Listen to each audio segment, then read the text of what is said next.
Everyone, will you please stand for the Pledge of Allegiance?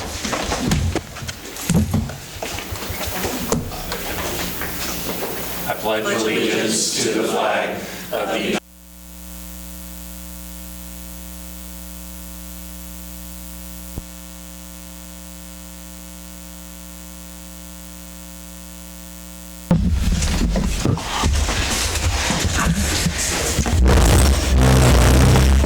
Roxanne, I did hear from Max. He's working tonight, so he won't be here.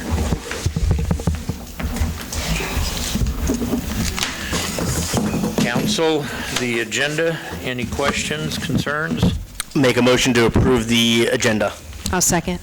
Motion made and second. All in favor, aye? Aye. Opposed? Motion passes. Public comments. Anybody here to make any comments regarding any topic not on tonight's agenda? Moving on. Thank you. Consent agenda. I'll make a motion to approve the consent agenda. Second. Motion made and second. All in favor, aye? Aye. Opposed? Motion carries. Financial report. Where are we at? There you are. Greetings. How are you tonight? Good evening, everyone. My name is Sean Gordon with Gordon CPA. We performed the 2024 audit of the city, so I'll go through that audit report that you have in front of you. We'll start with pages 1 through 3. This is called the Independent Auditor's Report. Here we discuss a variety of items, including the opinion that we issued the city's financial statements for the year ended 12/31/2024. We also discuss further on down management of the city and the council's responsibilities for the city's financial statements. And then we discuss a few more of our responsibilities as auditor. The most important paragraph in this section is the third paragraph down on page 1. You'll see an italicized heading called Unmodified Opinion on Regulatory Basis of Accounting. This paragraph, pretty much states that we've issued the city the highest and cleanest auditor's opinion that we can, and that's called an unmodified opinion. So that reflects very well on the financial and internal control management by city staff during the year ended 12/31/2024. The next section forward is page 4. This is called the Summary Statement of Receipts, Expenditures, and Unencumbered Cash. Here you'll see all of the different funds of the city in the left-hand column, followed by beginning cash, receipts, expenditures, and unencumbered cash for each of those funds. And then you'll see at the very bottom of that right-hand column that the city's reporting a little under $23 million of cash on hand as of 12/31/2024. The next section forward is called the Notes to the Financial Statement section, and that runs from pages 5 through 13. A lot of information is discussed in this section, but it's mostly the same as what some of you have seen over the past few years. There were no major changes required by the state to this section. In this section, we discuss different accounting policies that the city follows. We also present information on the different types of deposits and investments the city has. Involvement in the CAPERS retirement program, information on long-term debt of the city, budgeted transfers that were made. Like I said, a lot of information discussed in this section. And then the final section in that bound copy you have in front of you is pages 14 through 38, and these are just more detailed breakouts of those funds that we saw previously on page 4. We present for each of these funds a more detailed breakout of the different types of revenues and expenses that take place in each fund. And then if it was a budgeted fund, we also present the budget amount that was adopted for each fund for 2024 as well. And that's all I had for the audit report. The last thing I wanted to leave you with is that we had a great audit with Roxanne and everybody else involved in the audit process. They did a great job of answering our questions that we had and then getting us any information that we requested as well, so we do appreciate that. With that, I'll take any questions concerning the audit report itself or the audit process as a whole. Council, any questions? It seems like we've got a pretty steady report of good auditing, and we contribute that to the staff and Roxanne. And as always, we appreciate all the work of keeping our books solvent and everything looking good. I'll make a motion to accept is there any other comments or questions? Anyone? Okay, I'll make a motion to accept the audit report for 2024 fiscal year. Motion made and second. All in favor, aye? Aye. Opposed? Motion carries. Thank you. Thank you for your time. Appreciate it. Sean did send hard copies, and They're somewhere in the mail. They were sent Thursday, I believe, and they're somewhere between here and Lawrence. So Okay. my apologies for that. but you do have them. Yeah, we got a copy of it, so. Thank you. Thank you. Appreciate your coming. All right, we're ready for the roundtable discussion, city council size. You want to do any segue here, or just? No, what we have written on the agenda sheet is all the pertinent info. It's kind of a trip down memory lane at City Hall last week with the paper items we sent to you, and then some of the discussions back in 17 and 19, so this isn't anything new. It was, Kim brought it up one meeting, and we said we'd bring it back the second meeting in September. The mechanics of it are right there in front of you. There's charter ordinance, 60-day protest period. If a successful protest petition is submitted, that number, that 10%, we think it's in the ballpark of 78 to 80. In the last mayoral election, there were 782 votes. So we think that's general area. That's a ballpark of where that petition would be. If one comes in, it would go to a vote of the city. If one is not submitted, a charter ordinance would become the law. And then you have there in 27 and 29, just the spots, that spot would be open would be the mayoral spot. So for 2 years, we'd have 7 members, and then in 2029, you'd have 5. I'd like to start this, and the way that I do this, I'm going to count the date right here. At 6:06, September 22nd, the political science degree came in use. For 4 years of people asking me, what are you going to do with it? This is my moment. And so as I teach political science and history, as we address things like the Federalist Papers, I always say, as we read these, we identify what's the problem, why is it a problem, what's the solution? And I think that's what we need to tackle this with. We came in with the problem of uncontested races, of open seats. We've answered why that's a problem, and so we have different solutions there. And some have said going down to 5 would be our 4 in the mayor. I don't really see that as a solution to the problem of uncontested races. I think I think it's the warded system that really does limit participation. If you go down to 4, I don't think you're going to see these contested races anymore. If you want to get more people running, you probably would increase pay for the council, right? If you want more people running, you would decrease the direct one-on-one competition. So what we're seeing here is similar to what we see in the county, and what we see, and those are partisan races, so it's different, but we don't see a lot of primary challengers. We don't see a lot of head-to-head matchups in election day. That's true at the state level a lot, too, with these districts. Ward systems work really well if you actually represent your ward. And I don't think any of us actually represent our wards. We represent the city as a whole. And so the solution I have, if you want to keep the ward system somewhat, would be to divide it down to 2, north and south. I think. And are you supporting a smaller council? I don't keep it at think, 8? I mean, the advantages of an 8-person council is you get new blood on here far more often. We've seen a lot of faces come through, leave, come back, maybe do a term. With the smaller system, you get a more entrenched, probably, group, because we also see a lot of the same familiar faces, right? And so I'd hesitate on that. I'm not opposed to getting rid of, I'm okay with getting rid of wards, like. I think, too, if you wanted to 257 increase. got rid of wards, and I think they had quite a few more people running. And I think, too, if you wanted to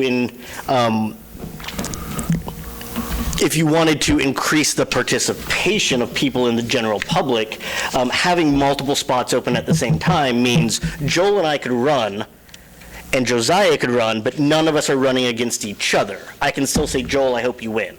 If Joel and I are in the same ward, I like Joel, we're friends, I don't want to run against Joel. I just don't like it that the people at the city office have to call people and try to coerce them into running for. Oh, but I don't think that it should be the city staff that do It should be a privilege to run, to be on the council. And I think some of the onus falls back on the council of, are we doing our jobs of making people feel like they should be part of the process. I think getting rid of the wards is honestly a detriment. If we were to go down to 2, that's fine. But like you say, 257, currently it doesn't have wards. One person on their entire board, all but one person lives in Iola, but they represent more than just Iola. And so that is an issue. But the issue with our wards is we don't actually represent them. None of us represent, I'm supposed to represent just Ward 1. And if I were to do that, I would try to take as much money from the pot and put it into my ward on streets, on businesses, on whatever else. And I don't think on parks, and none of us do that up here. Right? We all collaborate and say, I think the better spot for this park would be down here, would be over here. So the ward system isn't doing what it's supposed to do, which is channeling that interest into those direct systems. What about that, and I'm going to reference an email that Becky Nile just sent to the city council, because she was going to be missing, but her point was, I'm much more likely to know somebody who lives near me in my ward, and they're more approachable. I'm more likely to get people from our ward contacting me than I am to get somebody who's in Ward 4 or Ward 2 about an issue, such as when we had an issue that's coming back up, is dogs, using the restroom in the cemetery. That didn't come from Ward 4, that didn't come from Ward 2 or Ward 3. Those were Ward 1 people emailing me as the Ward 1 representative. I get more emails and calls from people not in my ward. They're always from a different ward. And if somebody does from a different ward, do you say, no, thank you, here's your person to talk to? I know, but you don't do that. No. Only at work.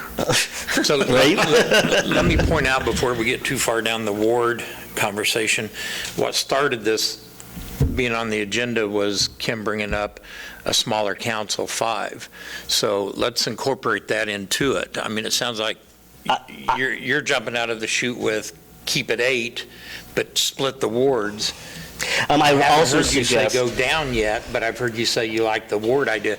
Where I does the would- council? I would also I'd like suggest. some input on If you who want. wants 5, who wants 8, and we go from there.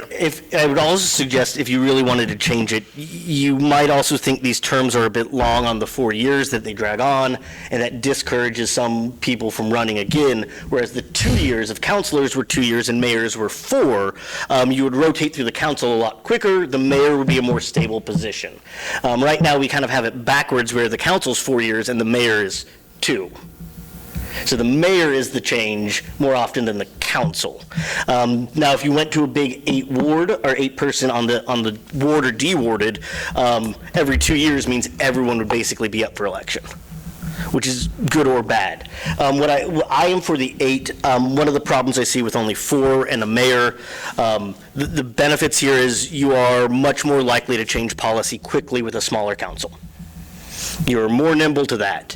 The negatives are you're also much more likely to have a council shift radically in directions because it doesn't take as much change here to radically shift city policy one way or the other. I'll jump in, maybe steering it a little bit back to Mayor French's, is on the size. I like having 8 people here. And I say that because, I came in with no experience, and I, from all the people, both past and present, I have learned from their input and gained from, even yours, John. Thank you. I have appreciated their different viewpoints, because I'm an insufferable know-it-all, but I have learned from how others view the situation. And so I think that just talking about the size, the change in size from 8 to fewer people, it gives you less experience and fewer viewpoints to look at a problem. So Would you be willing to get rid of the wards? I'm kind of with John. I agree that the ward's kind of silly. I don't really represent my ward in the way that it was meant to be. I do, however, appreciate Becky Nile's comment that keeping the wards has some value. I would also throw out and this will maybe just change the topic, throwing out amending some of the rules. Like, so if someone leaves, or if we have no one from Ward 2 run, and it's just an open seat, then the council can appoint at large until the next election, and then if no one runs, then we can appoint someone at large. Could you have just 4 warded and then 4 at large and the mayor? I mean, that just sounds like pure chaos, but. It is a bit.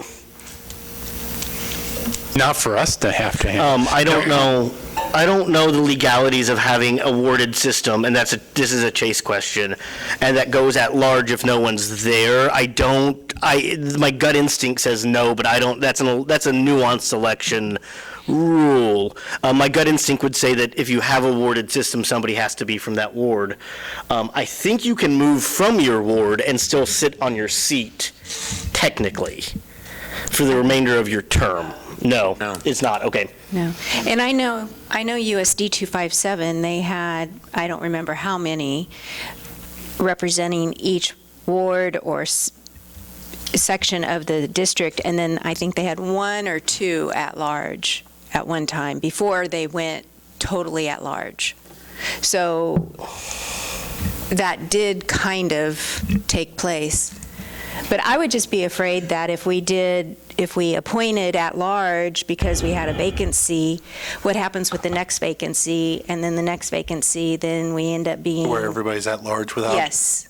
Yeah, that would be my I concern. think once you do that, if they're at large, I mean, if it's a ward position, and you appoint somebody at large, when the election comes up, that person wouldn't be eligible to be elected, I wouldn't think. Not unless they're in the ward. Technically, They're in the ward, but Right. what I'm saying is, in a 2-year span, say we have somebody move, okay, so let's use this election for an example. We already know we're going to have 1 vacant seat for Ward 1.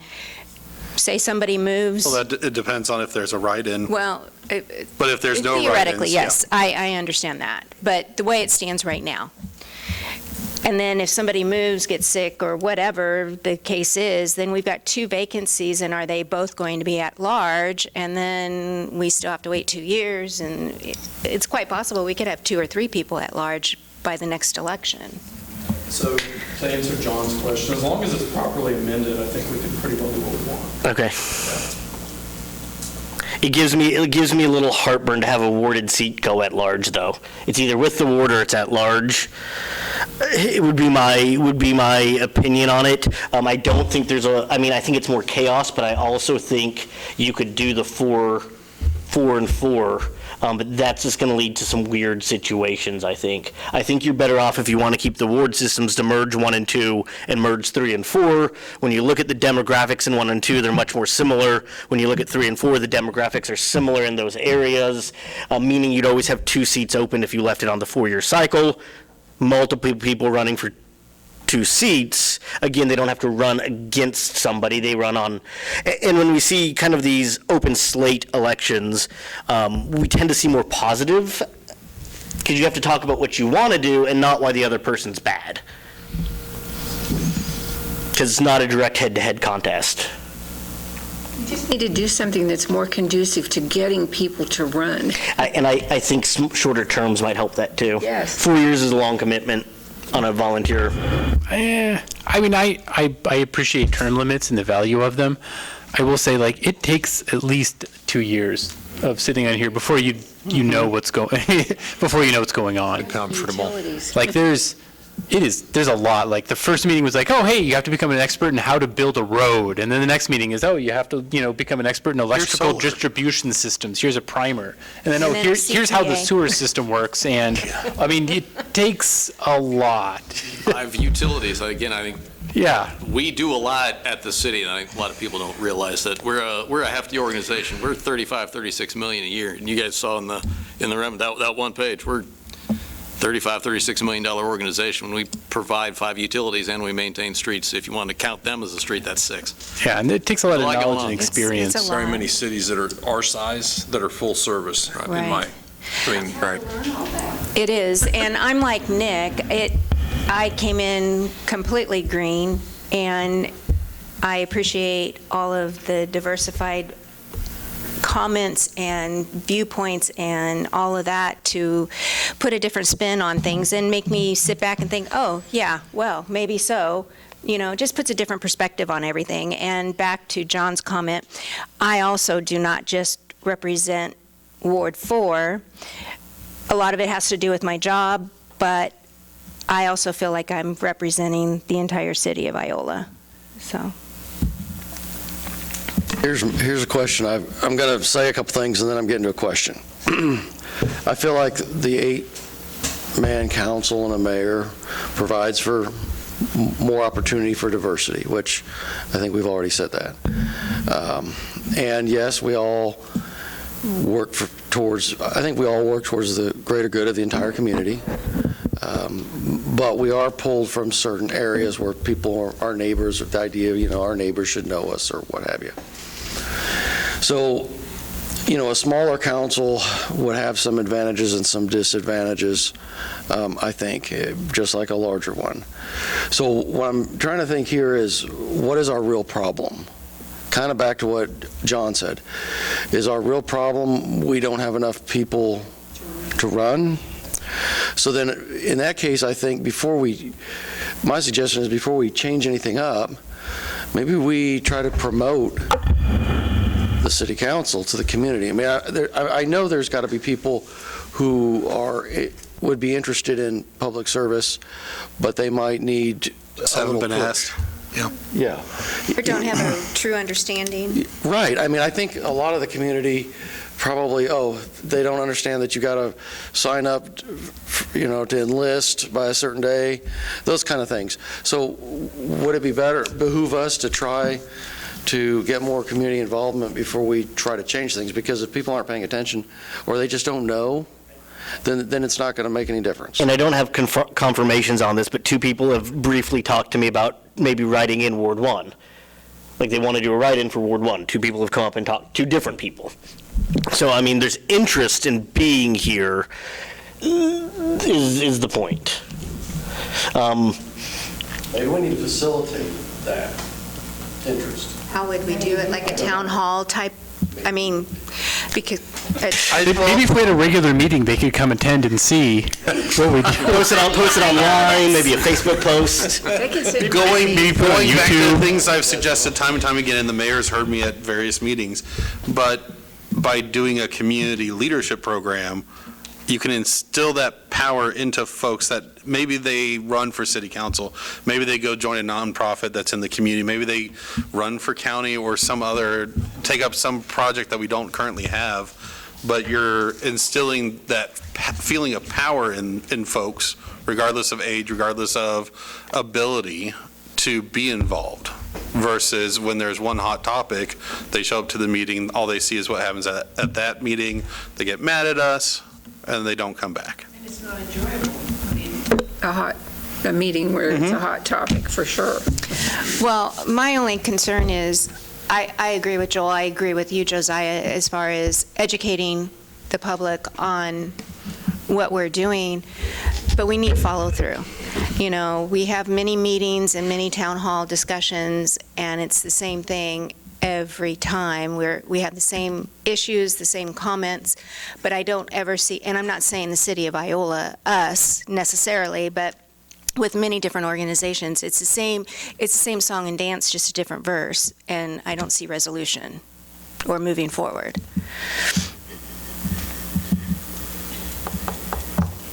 And again, if you really wanted people to be chomping at the bit here, have a salary, have a stipend, have something.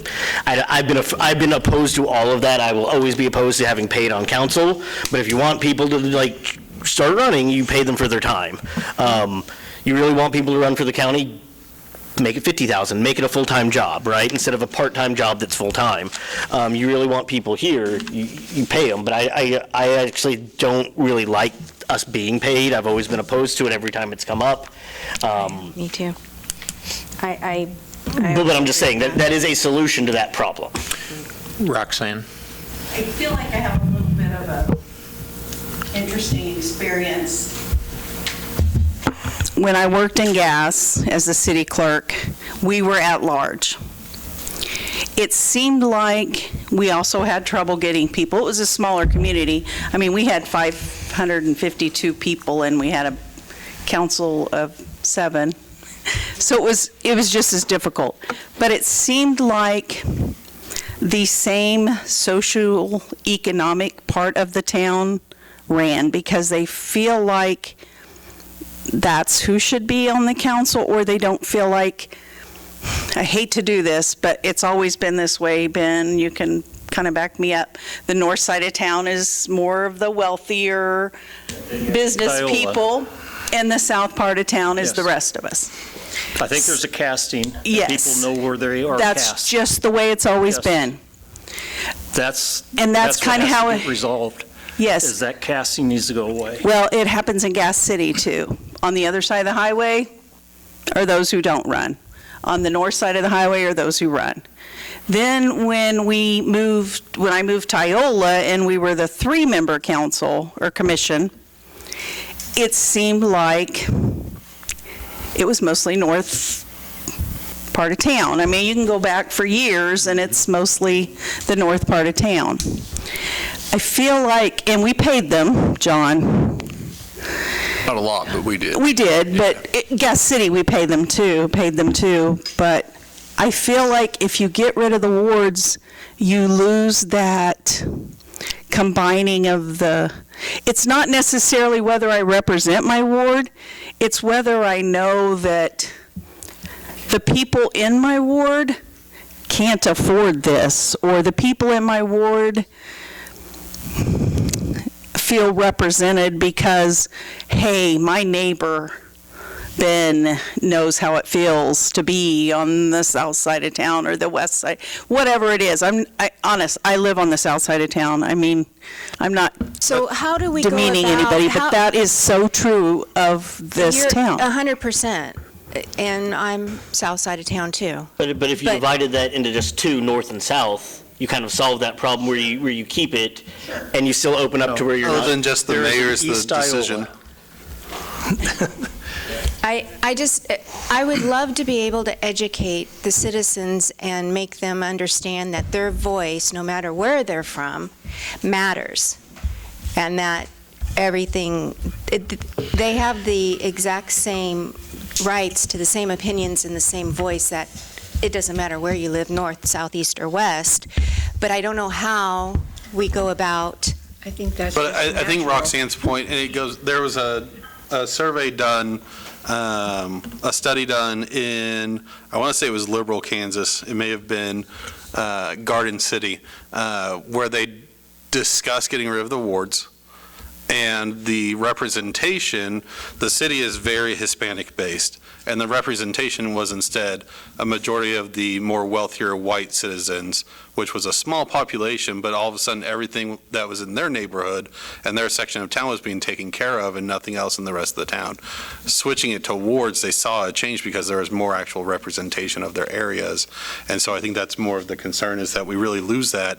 Yes, people from the other wards might reach out to folks. Yes, we're not fighting for the money to go to our ward, but at the same time, we know what's happening in our area. We know when there's a blight in our area, or when they do chip and seal or anything else, there's a huge dip all of a sudden in the road that's horrible on cars. I wouldn't know that because I don't come and drive through the south part of town every day, or really ever any time in the month, unless I'm going to Dairy Queen. But that representation matters to have it in that place. And switching it to east-west would make sense because you kind of get rid of what has been the social cast of north versus south.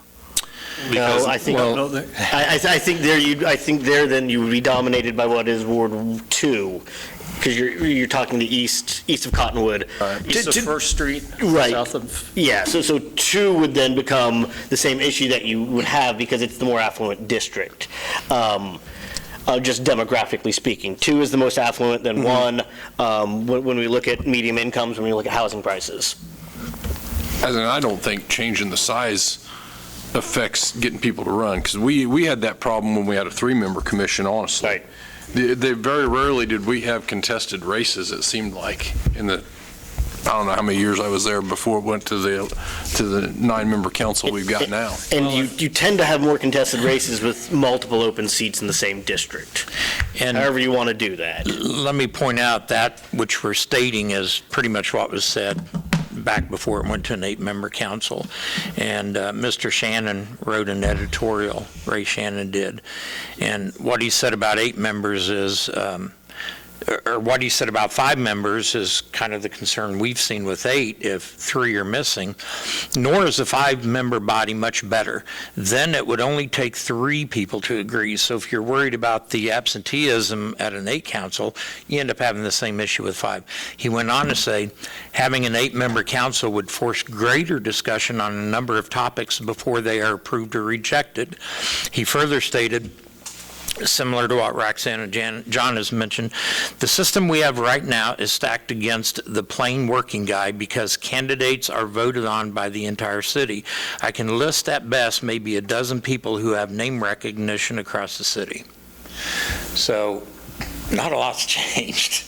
And so that's why we really need to take into consideration when this city, what's that been, 15 years ago now, 12 years ago, voted overwhelmingly To increase the size. to increase the size. Well, and like Mr. Shannon points out in there, and tonight could be a prime example, if we had 4 members and a mayor, we have 1 missing council member, so we are right at quorum with a 4-member council. If somebody were to have a situation and they got stuck at work, got sick, or God forbid, we had 2 people with previous plans, we wouldn't have quorum either on a 4-member council plus mayor. And so that's going to cause even more delay in getting things done. No? And you could change the mayoral role to be a voting member and more of a president, council president. Which is what it was with the 3-member council. Yeah, and one thing City of El Dorado did was they made a quorum 4.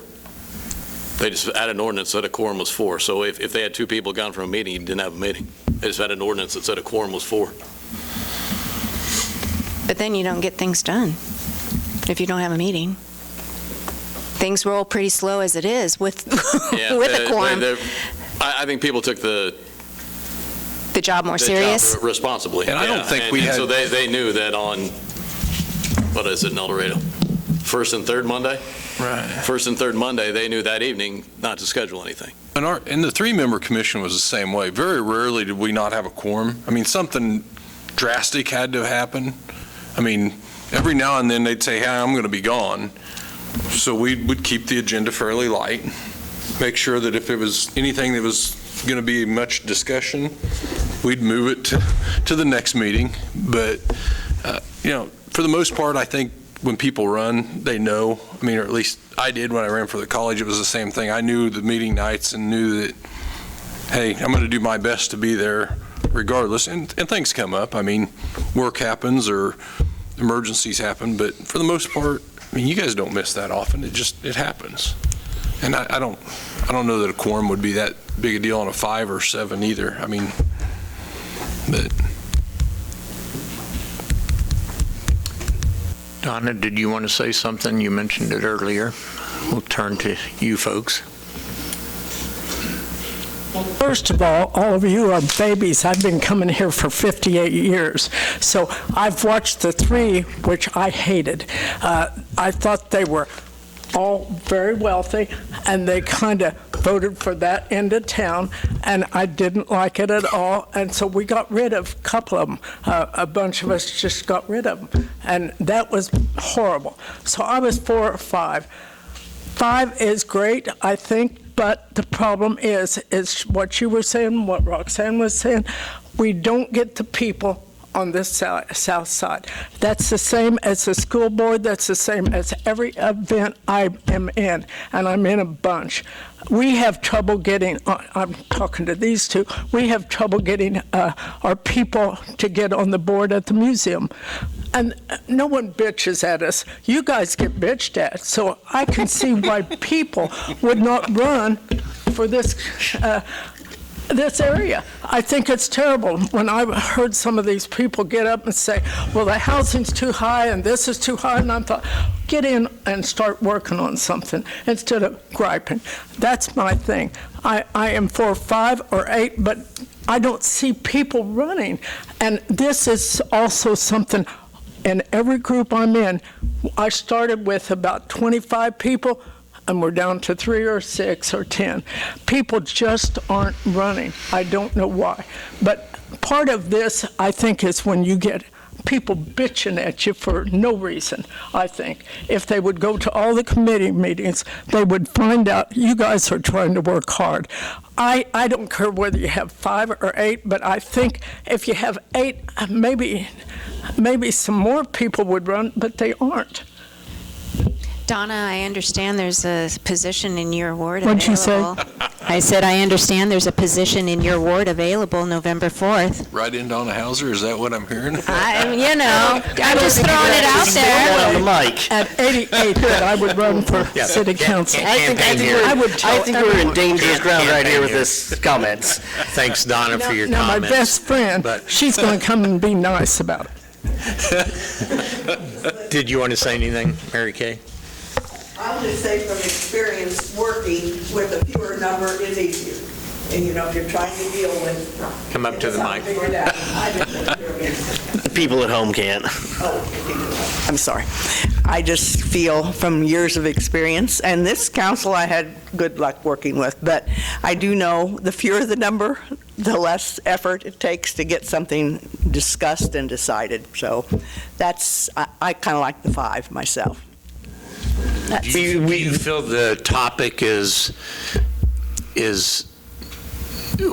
well dissected before it's voted on? I mean, you kind of mentioned that it goes smoother. Is that just because you're missing 3 people, or there's less diversity to come up with other negatives for something? I don't know. It's just less people to, I don't know. That's just less people to negotiate around and work with. It just, I don't know. That's been my experience, and I've worked with the 3 members a lot, and also, we had good luck with this group too, but I just was interested in hearing how this went tonight, because it is important, and I don't know what the answer is to get more people to run. I think the diversity, it's been interesting to hear all the comments here tonight. Diversity is very important, so. Well, and I think it's kind of been touched upon a little bit. Kim's mentioned it before, I think Joel, when we talked about somebody not running for Ward 1, there really is that situation in Iola of, I'm not going to run against John because he's my neighbor. I like him, but, Or just see if you're doing a fine enough job, I'm not running for mayor. Yeah. You can have the headache. And, Right? run. I don't mind the competition, but that's small community. I guess that's part of living in a small community. That's right. I agree. That does happen. I'd like to see more people do it, but I don't know how you're going to get it done. It tends to be in politics, you have to really dislike the person if you're going to run against an incumbent seat. Or dislike what they're doing. That tends to be the norm in politics. You have to really dislike the city council to run against somebody that's on it. I think also a concern that if you guys have been paying attention to Topeka this past cycle, there's been discussion coming out of how they want to switch local elections, or not switch, but force local elections to being partisan, which is going to have a huge impact, I think, in terms of getting a more diverse. They brought it up. State tried to do it a few years ago. And they brought it up this year also. We fought back pretty hard because it doesn't allow military service members that are in any sort of duty to serve on councils, because they can't serve in a partisan role. I think we had, who was here that was in? SIG. Oh, yeah. Austin. Yep. Austin. SIG. Kristen? Personally, I thoroughly enjoy coming and listening to all the different viewpoints that are provided by having this large of a council. I do agree that there is a demographic from this council that is missing, and that's, I think, your biggest problem is how do we get those people involved in this? Something I've thought about for a very long time now, but has never really been needed to be a point of discussion, but now kind of listening to this tonight, and I am not a school teacher, so teacher, this is more probably for you than anything. But one of the things I always, excuse me, I need quick cutting corn, my allergies are terrible right now. One of the things I've always thought would be really nice to see was, could we involve the high school kids somehow? Can we go to the I don't even know what teachers would do it anymore, probably the history teachers and stuff like that, but say, hey, let's give your kiddos a chance to earn maybe extra credit or something like that, and let them come be a city council member for a night. So if we have 8 kiddos who sign up for it, each of you now have a kid who gets to sit with you, look at the packet. Obviously, if it's something that needs to go behind closed doors, they're not going to get to do that kind of a thing. We used to do that. But a lot of times, you need kids who need extra credit or what have you. They come and they sit. Who maybe gets to come along with them? Their parent. Then their parent is also being dragged to this and seeing what it's about. So now not only have you put a little bit of a fire under maybe a teenager's butt to maybe do something down the road, but also you've brought their parent into it who maybe has never watched this on the streaming service and who has never attended one, but now has. And maybe, just maybe, like me, okay, granted, I only started coming because my dad is sitting up there, but I can guarantee you if my dad was not sitting up there, I would still be coming because I am now invested in this. I'm invested in my city, and I want to continue to hear what my council has to say. So maybe by their kid being here doing something like that, even could work with the college maybe. I know not all those kids are from Iola, but why not, help them to set up for going back to their own communities? But it brings the adults in too. It takes the fear out of I it. will say that in 2 weeks or so, I'll have a kind of a proposal which it's a one-off that we're doing for America's 250th birthday, but it may answer kind of Maybe the start of what you're talking about I mean, here. definitely there would be some crazy logistics to figure out, but I think it would, during the recycling, you had 2 teenagers come up and talk. So, you do have kids who could get involved, and like I said, I think it would help bring in some parents too, if possible. Used to do what they called Student Government Day, and it was, I can't remember if it was Dan Berg, it was at the school. Yeah, he They was would, the government teacher. and so. basically they'd hold their own little elections in the class, and then, but it was easier because it was during the day, just because the kids were in school, so they got to come to our 1 o'clock meeting. I don't know how that would work with school, but it was, we packed the room up there, and sometimes we actually had it at the North Community. I know what Room, if I remember Hermstein's doing now is bringing sometimes councilmen, mayors, county commissioners into his classroom to talk to his classes and have them answer It questions was a neat one-on-one. program, but when the council size grew, it was also logistically, how were we going to fit that and make it work? I think we actually had it at the lecture hall the last few years that we did it at this school. We have the students come to our work. Right. We kind of talk about what we all do, because like Matt said, nobody,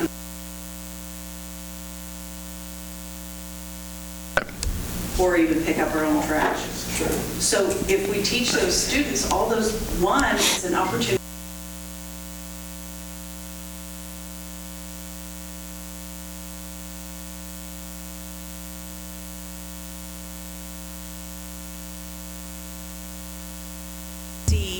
And even if their parent doesn't come, they're going home and talking about it. Exactly. So they're, definitely, it's kind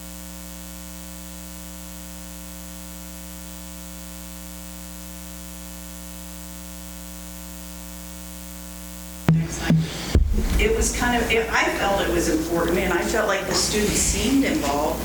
Corey, that's. Oh, yeah. We'd take them on the trolley and. We had, and when it originally started, they went with each department head. We'd have each department head, and one would be with the You have to be a little bit careful about putting them up here with it through class, because you're getting into a little bit of politics there. While we're nonpartisan, it depends on the school district's approach, particularly in this day and age. It worked 10 or 15 years ago when we did it. I see where you're coming from, though. It could get kind of muddy. That you're now putting politics into a classroom directly that is not kind of mock. There are some ways, I think there are ways also around it. I don't think it's that big of a problem, but I also think there's a bit of a climate of fear in classrooms about being overtly political right now. Higher ed, K-12, and so I don't know, that would be my hesitation there. We're nonpartisan, so it makes it a lot easier. And maybe we just hold a meeting at the school, at the Well, lecture that's- hall during the day or that's something, what- where the kids could come in and just observe the meetings. So what I briefly mentioned last time was for America's Birthday of having students, we'll give them a small budget, present to us an idea that they've gone through their own channels with, and then we have a joint meeting with the school boards, and that would get them active to present. Very quickly, stop and think about a news cycle if you had an 18-year-old young person elected to this council, and it happens from time to time. I thought those were some of the best comments I've heard since I've been here. You've got to get the young people involved. It's the same way with milk drinkers. You know, if you make them milk drinkers at an early age, they're going to be lifetime milk drinkers. Recyclers, same way. You know, the whole key to this thing is getting kids involved, young people involved. I've got two of my students right here, two of my former students right here, so Yep.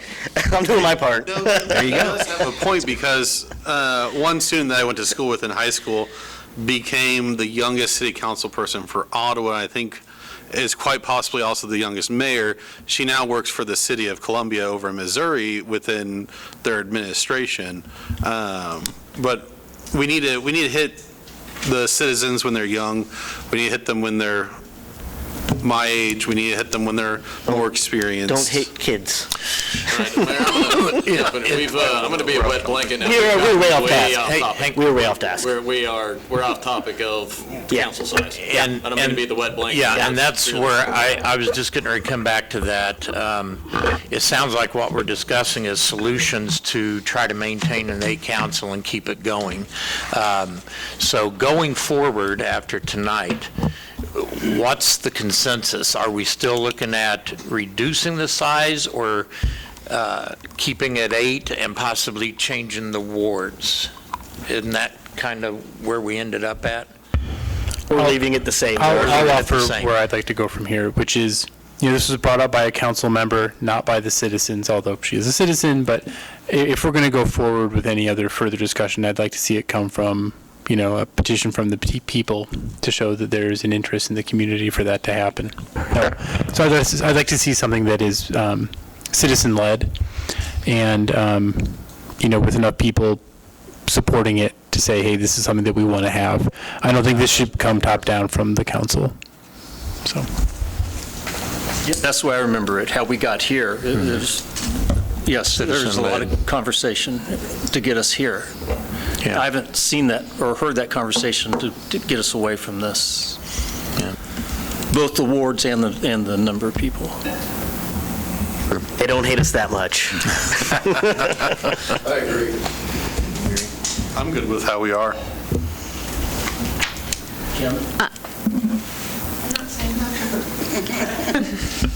I agree with Nick. I think it needs to be a community-led initiative as far as what do they want. I mean, it's... They want to run. Well, and that would be amazing. But I like having the diversification of different mindsets and different ideas and different perspectives. And I feel that you do get that with an 8+1. A community our size, is it overkill? I don't know. I personally do not want to be compensated for it because that adds another element to it that I'm not interested in listening to. Pressure. I don't want to say that for $35 a night, twice a month, that I pay your wages. And so that's my feeling on the compensation.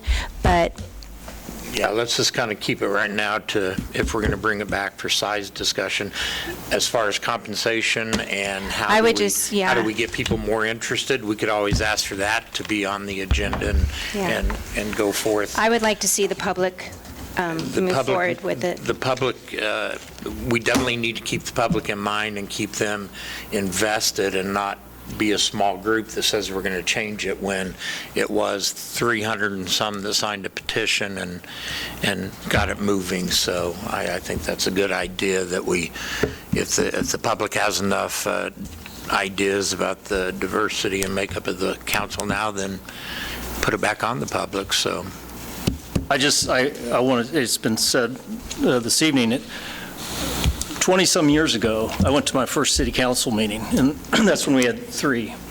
My oldest daughter was in 5th grade, and they were going to name the parks, and I wanted to see how that turned out, and I was very disappointed. And I sent a letter to the editor, it was in the paper, and that was the extent. I knew I did not belong on the city council because I was not social economic. And I think that remains in place with a lot of people. You live on the south side there. Yes, close to East Iola. Yes. Okay. Sounds like we're ready to move on then. Hope you all were taking notes. That'll be on the test. South side. All right, we're ready for council and administrator reports. I'll start over here tonight.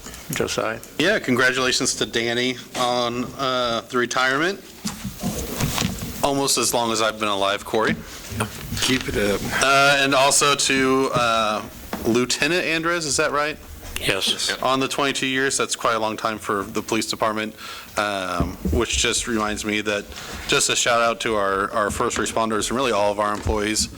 In my line of work, I get to work with them quite a bit sometimes, and positive matters a lot.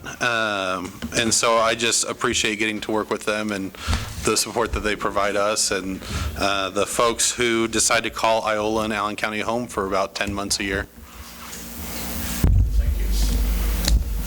Joel? Nothing tonight, sir. Kim?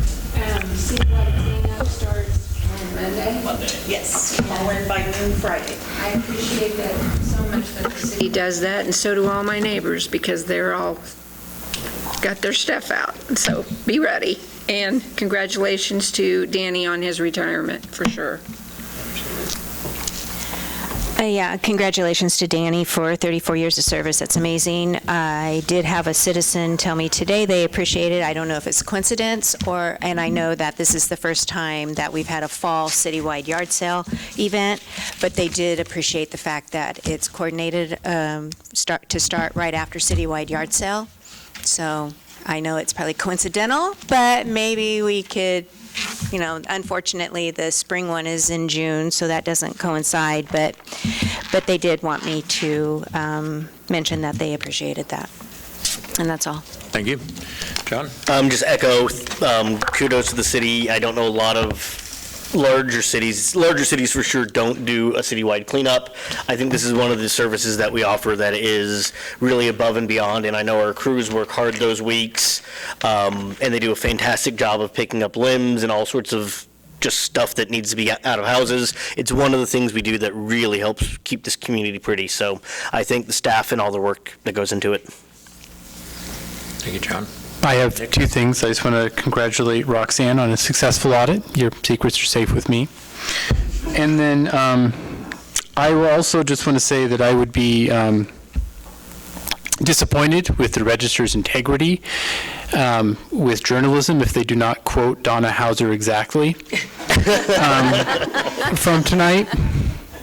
And that's all that I have. Thank you, Nick. Ben? Nothing?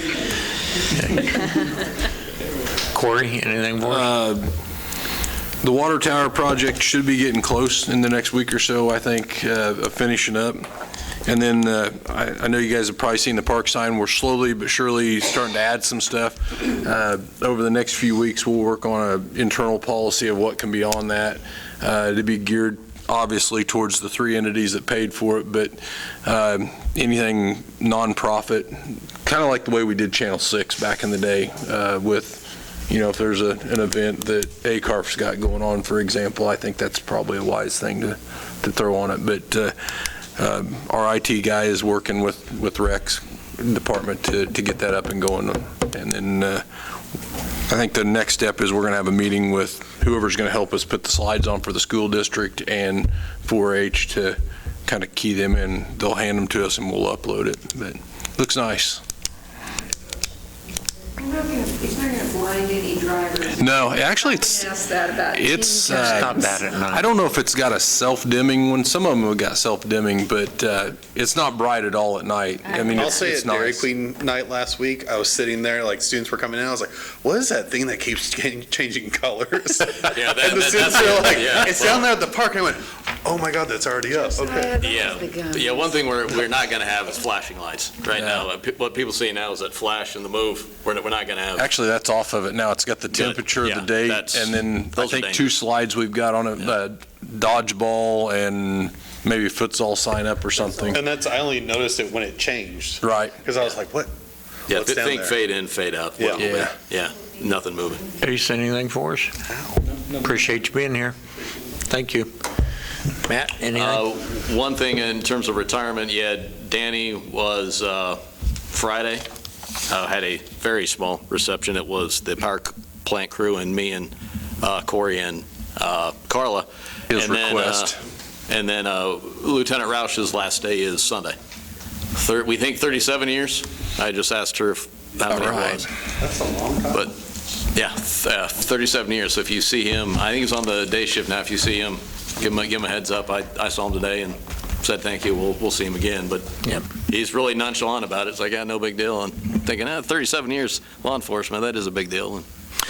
But if you see him, give him a. It really does speak volumes when you look at this every 2 weeks at the anniversaries and how many years that they've been an employee of Iola. So it really does speak volume for the integrity of the city as an employer, and that's greatly appreciated. I kind of hate to see all this knowledge dropping off.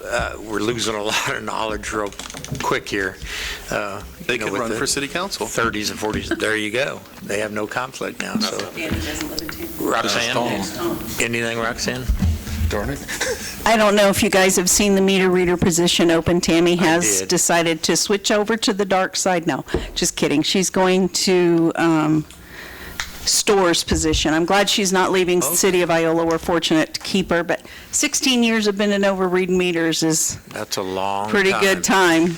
So that position is open if anyone's Through interested. the hell, rain, and Sleet, snow, sleet, everything. snow, and Yeah. storms, and And dogs. She Filled up water meter holes. She had a really bad Yeah. dog fight, so. Well, good deal. Well, thank you, Um, everyone. Yeah. Call Friday before noon for cleanup week. Please call before noon or you won't get on the list. Keep limbs and trash separate. And Put it around gas meters. don't put it around your meters. That's what seems like how we It end the happens. phone conversation. But the audit would not have come out so well without a great staff. So, and the support of these two guys. So, thanks. Thank you. Job. Can we get a motion to adjourn? Second. Motion made and seconded. All in favor, aye? Aye. Opposed? Motion carries. Thank you, everyone. Our meeting, I like these.